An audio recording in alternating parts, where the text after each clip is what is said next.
کبھی صبر کی بات آتی ہے میری بہنوں تو یہ دعا کیا کی جاتی ہے کہ اے اللہ اب ہم کو صبر ایوب عطا فرمائیے. ہوتی ہے نہیں ہوتی ہے؟ یہ ہوتی ہے دعا. جب بھی کوئی مصیبت آتی ہے کوئی پریشانی آتی ہے تو کہتے ہیں کہ اے اللہ آپ ہم کو صبر ایوب عطا کریے. کیوں کہا جاتا ہے کہ کیا کبھی آپ نے غور کیا ایوب علیہ السلام کتنا صبر کرے؟ اللہ اکبر. ایوب علیہ السلام کو جب اللہ نے بیماری دی جس میں ان کا پورا جسم سڑنا شروع ہو گیا تھا تو یہ پوری بیماری 18 سال ان کے ساتھ تھی. 18 سال وہ بیمار تھے ایوب علیہ السلام. غور کریے ان کی 4 بیویاں تھی. ایوب علیہ السلام کی کتنی بیویاں تھی؟ 4 بیویاں تھی میری بہنوں. 3 بیویاں ان کا ساتھ چھوڑ گئی, ان کو چھوڑ دیے, ایک بیوی ان کے ساتھ رہی. ہم ایوب علیہ السلام کا جو جسم تھا وہ بیماری کی وجہ سے سڑتا جا رہا تھا میری بہنوں. جب ان کا پورا جسم سڑتا جا رہا تھا اور صرف زبان باقی تھی, اگر ہم ان کی زندگی اٹھا کر دیکھیں گے تو ہم کو معلوم ہوتا ہے وہ اللہ سے دعا کرتے تھے کہ اے اللہ آپ میری زبان کی حفاظت کر لیجئے, آپ میری زبان کو سڑنے سے بچا لیجئے اللہ, تاکہ میں اس زبان سے آپ کا ذکر کر سکوں. اللہ اکبر. غور کریے پورا جسم سڑا ہوا ہے, یہاں تک کہ جسم میں سے کیڑے ان کے جسم کے نیچے گرتے تھے.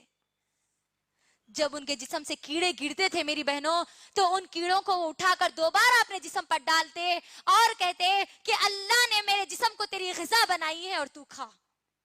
اللہ اکبر. غور کریے یہ ہمارے ایوب علیہ السلام 18 سال بیمار تھے. 18 سال. آج ہم کو 18 منٹ کے لیے اگر کوئی مصیبت آ گئی تو ہم برداشت نہیں کر سکتے. 18 سال کی تو دور کی بات ہے. اللہ اکبر. غور کریے اس پورا جسم سڑنے کے بعد بھی وہ کیا کہہ رہے ہیں اللہ کو, اے اللہ تو میری زبان کی حفاظت کر لینا, اس زبان کو سڑنے سے بچا لینا تاکہ میں تیرا ذکر کر سکوں. اللہ اکبر. غور کرو میری بہنوں اس کے ذریعے ہم کو کیا نقطہ نکلتا ہے. اللہ ہم کو صحت مند جسم دیا الحمدللہ, آج اس کے باوجود بھی آج ہم اللہ کی عبادت نہیں کر رہے, آج ہم صبر کرنے والے نہیں بن رہے. ہم پہ تو ہمارے انبیاؤں کی طرح مصیبتیں نہیں ڈالی گئی. ان کی مصیبتیں تو بہت زیادہ مصیبتیں تھی, ان کی تو پریشانیاں سب سے بڑی پریشانیاں تھی. ہم ان کے بارے میں تو سوچ بھی نہیں سکتے, گمان بھی نہیں کر سکتے, نہ ہی ہم اس کا صبر کر سکتے ہیں. غور کریے کیسے صبر کیا ہوگا انہوں نے. ہمارے انبیاء ہمارے لیے نمونہ ہے میری بہنوں, ہمارے نبی کریم صلی اللہ علیہ وسلم بھی ہمارے لیے نمونہ ہے. غور کریے جب نبی کریم صلی اللہ علیہ وسلم طائف کی وادی میں جب دین کی دعوت دینے کے لیے گئے تو لوگوں نے ان کا کس طریقے سے استقبال کیا, کس طریقے سے ان کو مارا. اس کے بعد بھی نبی کریم صلی اللہ علیہ وسلم نے کیا کیا؟ صبر کیا. ان لوگوں کے لیے اللہ کے نبی صلی اللہ علیہ وسلم نے اپنی زبان سے بددعا کے ایک بھی کلمات نہیں نکالے, ایک بھی لفظ نہیں نکالا.